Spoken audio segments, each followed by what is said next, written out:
Welcome to the Xeno Podcast, where we talk about how we shape stories and how they shape us. Today, we're here with Spencer Grubbe. He's actually my brother. That's the most interesting relation. But also, he's an amateur lyricist. Is that correct? Yeah. And a recent graduate from BYUH. Whoop whoop. I didn't know how to phrase that. Amateur lyricist. Okay. Freelance lyricist. I would say more of a freelance lyricist. Yeah. He's not an amateur. He's writing for years. Still very new at it, but I would say that it's a little better than amateur. All right, well, prove yourself. Do you have a poem? I do. This poem, I wrote it a while ago, but it's one of my favorites. It's called Words. So, kind of goes like this. I really like words.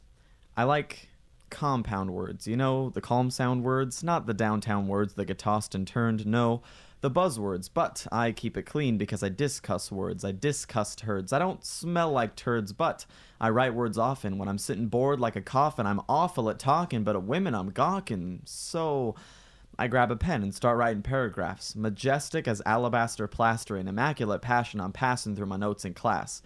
Cursive is cursed. It's pretty much the worst thing taught, and I also often forget what I'm writing, so I kind of just push my thumbs on the screen because I write words on the go, going anywhere, wherever, every day, day to night, not really knowing where I'm going, and it's repetitive.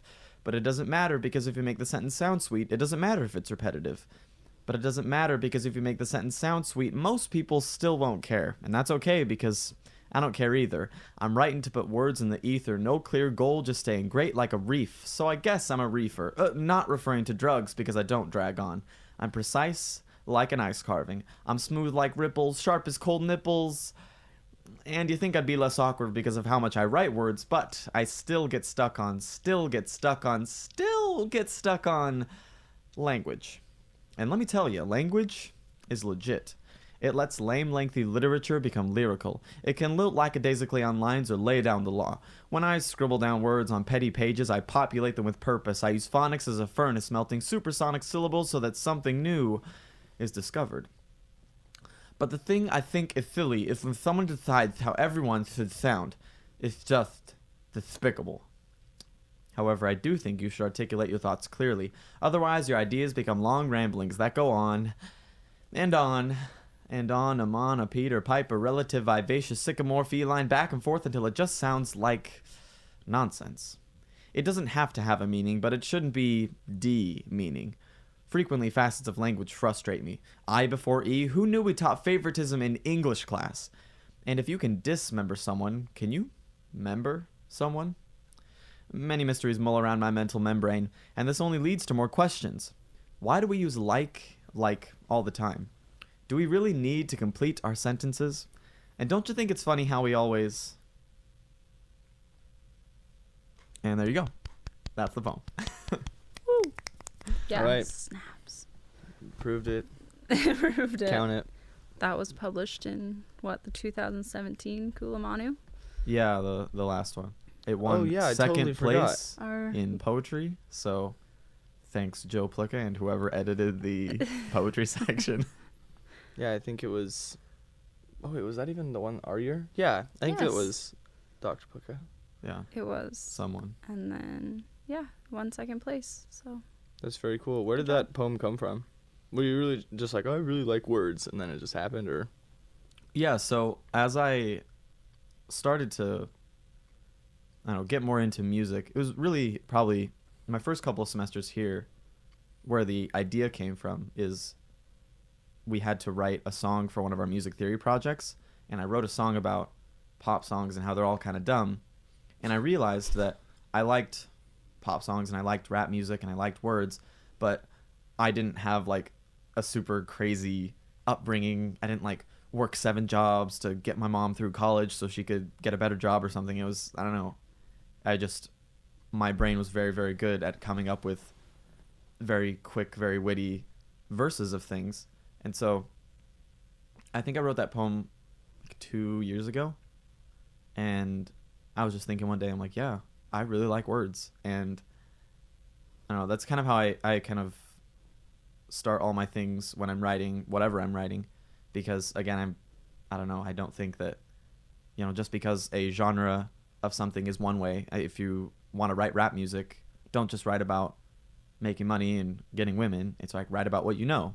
And I don't know, I think it's very important to just write about what you know, and that was my idea with that poem. All I know is making money and getting women. Just kidding. Hey man, It's if that's your life, live it. And American literature. Shout out to Dr. Allred. Shout out to everybody, all the professors. So do you think that you rap too, and you write raps quite frequently. Do you think other people who also write raps like only have one narrative? Like, how many narratives are there out there? So it's really interesting actually, because I was looking up things about rap the other day, and there's kind of like 3 lanes of like modern hip hop to me and to other people who've kind of like looked into this. So there's the pop, there's the hip hop, and then there's hip hop. So you have pop music like Drake, who is kind of a rapper, kind of a singer, who he's very good at his story of, oh, feel bad for me because I'm rich, but nobody loves me or whatever. I don't really listen to a lot of Drake, but he tells the same story in a lot of his music, and it's very interesting. And I mean, there's other things, but it's very marketed to a pop audience. The radio, it's gonna get played a lot. It's very like safe. It's a very like radio safe environment, and he kind of writes to that. And then there's hip hop, which is like a little bit of pop radio safe environment, and then there's also some real storytelling going on. And the artist that I think of most is in this lane is Kendrick Lamar.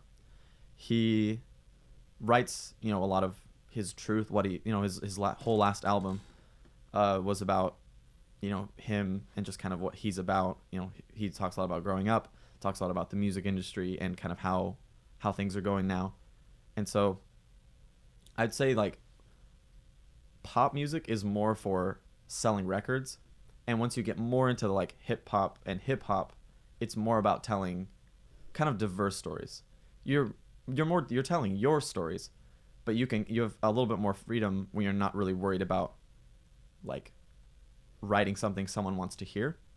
Because on the radio, it's like, if you think of any song ever, it's like, I'm in love with the shape of you. It's like, well, what the heck is the shape of you, right? Like, what? No one. That's a really like catch-all phrase, But, writing about my daddy was in commissary and made it to commas, like that lyric is like, it really only in that one line it tells such a big story of what his life is like.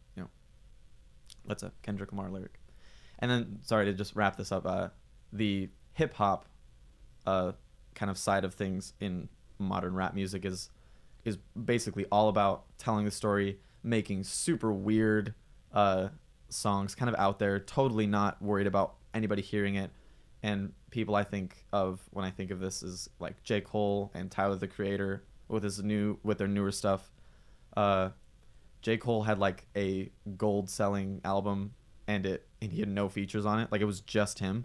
And I think that was because he was so devoted to telling his story and like what he wanted to say. And yeah, it's like some of the stories might get repetitive, but I think that it's just as important to tell the truth in your music as to tell like lots of different stories. Because even if you're just one person, there's so many things you could talk about. You could talk about your childhood, you could talk about adolescence, you could talk about if your father got shot or if your mom committed suicide. Like, there's a lot of things to unpack in just one person's life. And I think that like the more that you like don't worry about what other people want to hear and get to just telling your story, it's like it gives you more freedom to kind of explore many different narratives. So it was a long answer. Sorry if I didn't really answer the question. That's fine. No, you did. So from what it sounds like, I guess a really simple distillation of your points would be that pop was more about, breadth or like being broad, and then hip hop is like being deep but still being applicable, and then hip hop is about depth. So I wanted to know, or what you think at least, about why hip hop, how does the depth still apply to the audience? Like, why is it these people's stories that are, even though they are deep and kind of out there, like, what is it that makes them still applicable to a general audience to get that pop, pop feel? Are you talking specifically like in the hip hop genre? Like what makes it both, applicable and kind of like still very deep? Yeah, why is the depth, how come people relate to certain like deep stories and not other ones, basically? I don't know. It's very interesting because, as a white male, a white cisgendered male, it's really interesting to have an interest in hip hop. Like, I didn't grow up in the ghetto. I never like really wrote like raps when I was growing up, and it wasn't. And I don't know. It's like when you think of hip hop, you think of just like a struggle and wanting to, like, come up from your struggles or whatever. So it's interesting to me when I myself am listening to hip hop, and when I see a bunch of other guys who grew up in white suburbia doing the same thing. But for me, it's not necessarily about applying everything I'm listening to. It's not about like relating to the stories. For me, at least, it's about the like musicianship and almost like virtuosity of making that story sound the way it does. Because you take something like, I don't know, there's a song by Kendrick Lamar called DNA, and he's talking about all these things that happened to him in his life, and he's got them so deep in him that they're part of his DNA. It's kind of the thing of the song. But I don't know. For me, it's more about like listening to how they tell their stories and figuring out like, wow, that's really cool. Like really realizing that this is something that they went through, and they can make it come across in this very marketable, very easy to listen to, relatively easy to listen to. It's kind of a, rap music can be very jarring to the uninitiated ears, but it's interesting how they can take a story and make it digestible to a fairly like new listener to the genre. Specifically talking about like kind of hip hop music that you get played on the radio and stuff. So basically, like, they represent archetypes, like relatable archetypes. Like a lot of really, I don't know, famous stories have very clear, simple archetypes. So in that way, it's like they're telling their side of the story, but they're still like underlying things, or what?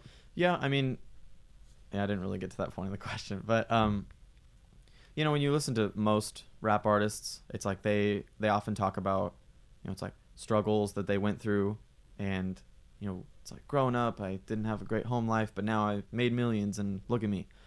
I don't know.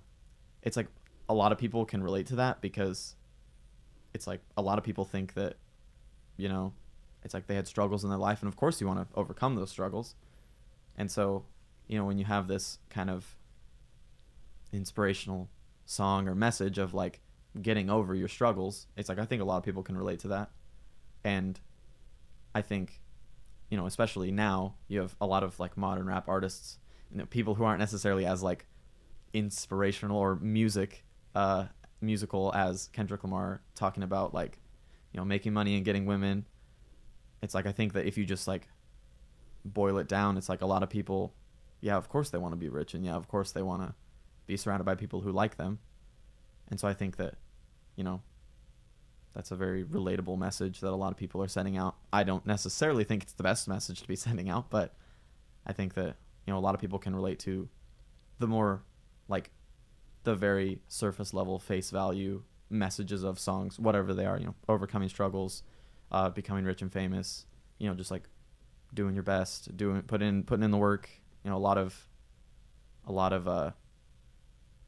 rap songs and hip hop songs just have those very simple messages if you listen to them. It's like the classic rags to riches, Yeah. You want to root for the Cinderella, just working. Nobody wants to listen to a rap song where it's like, I started out on top and I'm still here. Like, Might be interesting. Started from the top, now I'm here. So all these people are writing about their narratives, but as a lyricist, you take people's ideas and you turn them into songs. Like, how is that different? How do you make a narrative out of somebody else's life? So I'll give a little backstory. Okay. So now what I do is people will send me like a message or an email and basically say, hey, it's like, I need a song for this occasion. It's a birthday, Valentine's Day, whatever. And it's about this person. Here's a few details about their life. Can you write a song about it? And I say, absolutely. To almost everyone. It's super interesting doing that because, I don't know, it requires a lot of like attention to detail. Like, you have to be able to take whatever someone gives you. Sometimes it's a paragraph, sometimes it's half a page of details about their life, stories, age, name, where they grew up, their eye color or whatever. You have to be able to take all that information and write as if you know the person. Like, if I was to write about somebody that I've never met before, I wouldn't say like, hey, how's it going? I'm Spencer and it's nice to meet you. I would just jump into a verse about how they used to eat pizza at 3 a.m. or something. I don't know, you kind of have to skip over the like quote unquote getting to know you phase because nobody wants to listen to that. Like, people want to just hear like how you use information to tell a story. And that's mostly what I focus on. It's also really like weird doing it because like when I ask people for information, when I say, hey, can you give me a few stories about whoever you want me to write about, they always give me the most insane details. Like, the first one I wrote, this is a while ago, but somebody messaged me, they wanted a song for their girlfriend, and they were like, hey, this, and this, blah, blah, blah. And the last sentence of their description was, also, she loves Korean barbecue and has a Lion King shrine. And I was like, you couldn't write that if you wanted to. Like, nobody would think of that. And it's like that. It gives you such a funny little thing to throw in there to kind of humanize this person. And that's really what I try to do when I write these songs for people, is they can hear this song and they can know that it's like it couldn't have come from my brain, that these stories came from real life. And there was this other one that I wrote about this guy who he was in Istanbul, and apparently they went to the bathroom, and apparently there's a shrine in the bathroom that looks exactly like a urinal, and so they peed on it, and somebody got really mad at them and they left. But that detail, okay, if you put a shrine in a bathroom, I don't know, I've never been to Istanbul. Yeah, so. I don't know, I've never been there. It was such a funny description of an event, and that was the first lyric I put in that song, because right from the beginning, it's like, that this is just supposed to be a funny song. It's not supposed to be this, like, I'm going to change the world. It's a song for somebody's, like, birthday or something. I don't know. And I don't think that, like, I don't know, in the music that I write, I don't think it's necessarily about changing the world or writing the next big hit. It's like, I think it's just as important to tell someone's story and to just give them something that they can look back on and be like, oh, that was so cool. Do you remember that song that was written about you? And now, I don't know, it's a fun way to do that. I'm really, really bad at like ending statements. I just kind of like have my point and then I'm like, yeah. That was good. That was answering my question. So. Yeah, so here's the stereotypical question. So when you're not writing for other people, it's just of your own accord, where does your inspiration come from? is the most stereotypical question. Yes. Yeah, I guess, is it different for poetry versus rap, or if you want to take it that way? I would say that all of my inspiration mostly comes from like everywhere, just life. Because there's a quote, I don't know, I'm sure that you guys have heard it, and whoever's listening has heard this a bunch of times. It's like, good artists imitate, great artists steal, or something like that. Some kind of, I'm butchering the quote, I'm sure. But It was Picasso. Yeah. yeah, something like that. As he stole something. As he stole someone's quote. Yes. Yeah. Yeah. But that's kind of, I don't know. That's kind of my motto as I write things. And what better place to steal from than your life? And, you know, it doesn't have to be necessarily your life. It can be what you hear from other people, what you see other people experience. If you see a man just holding a piece of paper and like crying on a doorstep, it's like that can be an inspiration. You know, if you see 6 red Solo cups on a piano just sitting there, and then someone comes and knocks them over, that can be inspiration. It's like, obviously some things are more likely to like evoke a response from you, but I think that it's important for anybody who is writing or who wants to write to look around them for any opportunity to feel something. Like, there was this one time I was in an acting class, and it was our assignment to write a monologue about somebody. And so what we did is, after we got that assignment, we went outside to like a courtyard by our library, and we just sat and watched people. We didn't talk to anybody. We just sat there and looked at people walk by. And I think that that was a really good thing for me, and it was very inspiring to just like think of finding inspiration that way. It's like it can come from anywhere. It's like you never need to be afraid. I don't know. I think this way. You never need to be afraid about writing about something, because it's like, who cares what you write about? It's like, you're going to write about what you write about wherever your idea comes from, because only you can write like you. So, I don't know. Don't think that like your ideas have to come from, don't think they have to like come from God, or like you have to find it in a book and you have to do all this research. It's like, you can write about whatever you want. And I think that that is a really important thing to know, you know. And I don't know about specifically music. I think it's important to, like, if you want to write music or lyrics or whatever, I think it's important to listen to music and to find, you know, inspiration from other artists. If you like a particular musical style, to listen to people who kind of do that, so you can emulate their aesthetic or whatever. But don't try to copy them.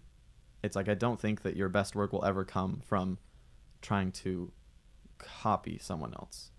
I think that if you find inspiration from them and kind of if you use the same elements as them, as an artist or as a lyricist or whatever, you'll get, you know, better work. I think there's no such thing as like objectively better work, but I think you'll find that it'll be easier to write if you just try to follow your own style and maybe use some elements that you hear in music or in lyrics that you enjoy.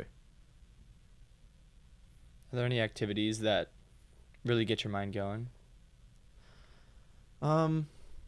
Just like writing helps get the juices flowing. Learned that from you, Jackson. Shout out to Jackson. Wow. Whoop, Wow. What a helpful brother you are. Yeah, I try.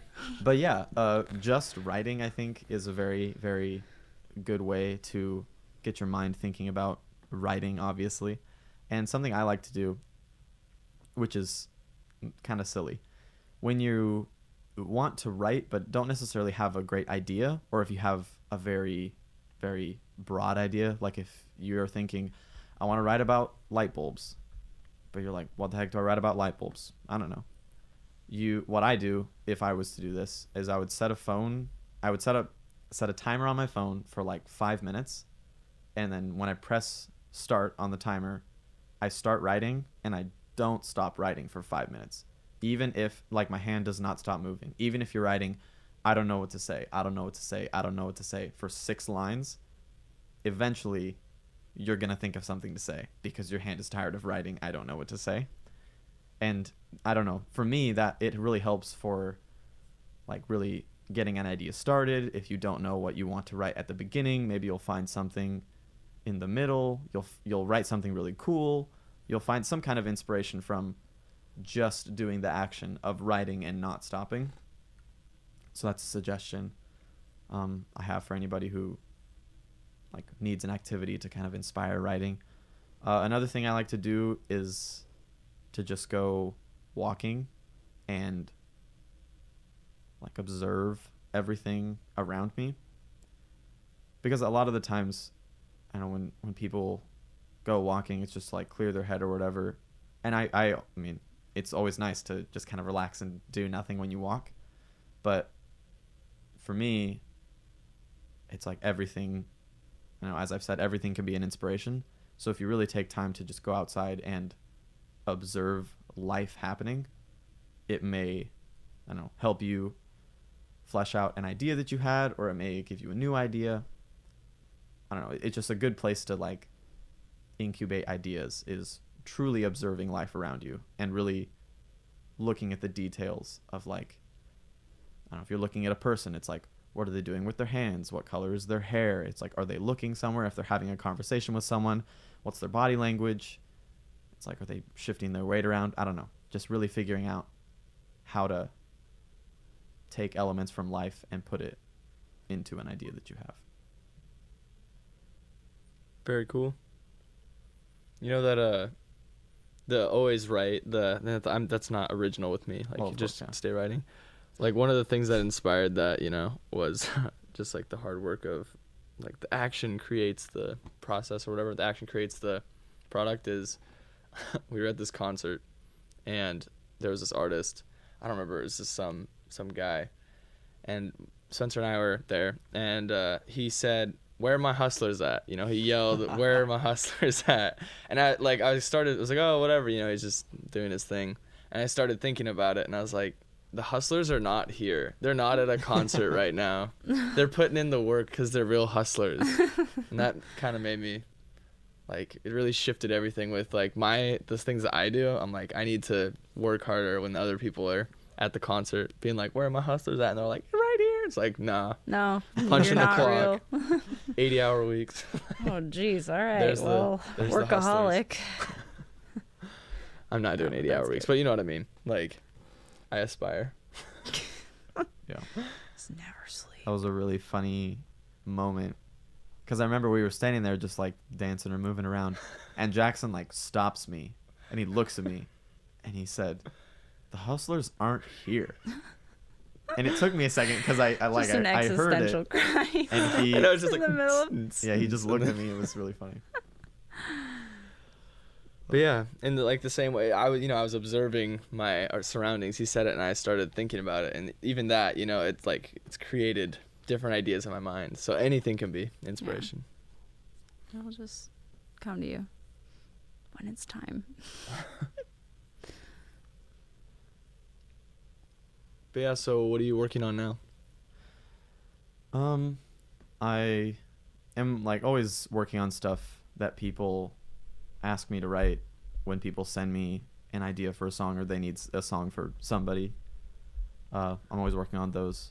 But like personally, I have had this idea for a musical for a while.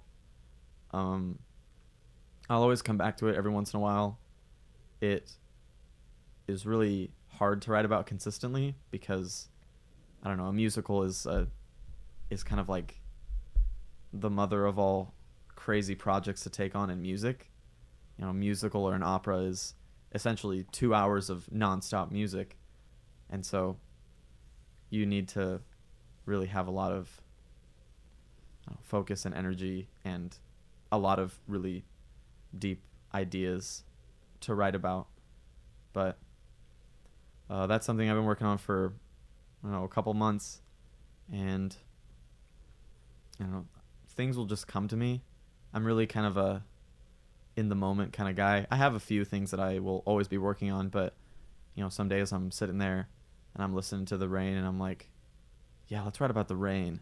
And then like 30 minutes later, there's something about rain or duct tape. I don't know. It's really, I don't know. For me,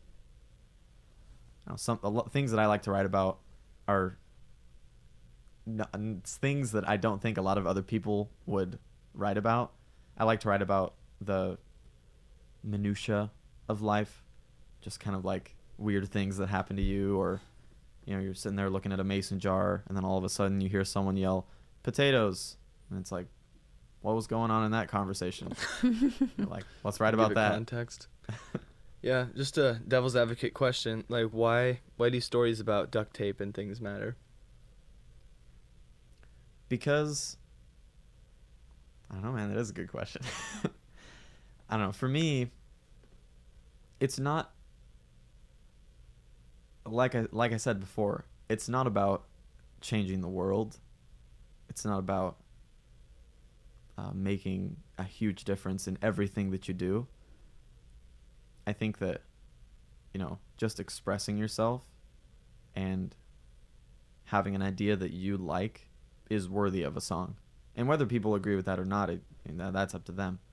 But, you know, what I like about, you know, music and art in general is that you can write about whatever you want. And you know, whether people will listen to it or buy it or market it, again, is up to them. But I don't necessarily think that maybe Herman Melville was like, hey, let's write a book about whaling. And like, of course he had a bunch of other like things in it, but when somebody who read it was like, this is the dumbest book I've ever heard of, you know? But, you know, other people, you know, as like evidenced by today, were like, this is really cool, you know? And, you know, William Carlos Williams wrote about wheelbarrows and plums in the ice chest and like, again, kind of silly things to write about. But I think that, you know, it's like people telling their stories, truthful, honest stories, and what they want to write about, ultimately I think will win over just kind of like people trying to imitate and be fake about what they do. Because I don't know, if you really like get into your idea, whatever it's about, it's like the truth will come out and will tell a more compelling story than just like saying what you think people will want to hear, I think. So that's why I think that they matter, just because it's like truth matters. Like finding meaning in everyday things is what matters. Yeah. Cool. Truth is the truth, no matter how small. Good old. I think Dr. Seuss said that. Yeah. Yeah. Horton hears who, something like that. Exactly. Horton hears the truth. Horton hears the truth. Stay woke. Stay woke. Well, thanks for coming on our podcast and talking with us. Where can the people find you? They can find me on YouTube. Just Spencer Grubbe. Spencer Grubbe, Grubbe. So is the struggle, the B and the E. Yes. Mm-hmm. 2 B's and an E at the end. Also on Instagram, I post a lot of stuff on there at Grubberducky, Grubberducky.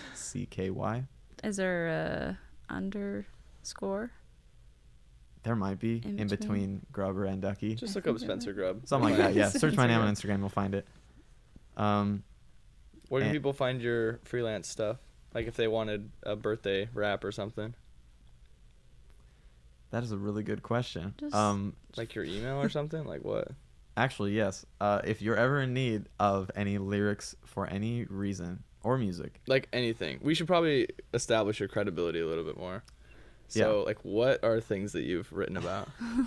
Things that I've written about? Yeah, like just start naming. Well, I've written about a lot of people. I've written about words. I don't know, I just like writing about stories that I hear. Spencer writes about one rap every day, maybe more. So I write a lot. So the credibility is hopefully that's high. But yes, if you're ever in need of any music or lyrics, you can just email me at spencer.grubbe@gmail.com. Again, spencer.grubb@gmail.com. This offer will only last for call 1-800 for Yep. Yeah. Cool. Well, thanks again. Thank you. Thanks for tuning in. This was the Xeno Podcast. You can follow us on Facebook and Instagram at Xeno Podcast. That's XENO Podcast. If you have any questions or comments about what we talked about today, or suggestions for future episodes, you can email us at podcastzeno@gmail.com. This podcast was brought to you by BYU-Hawaii's Reading and Writing Center. Thanks for learning by listening.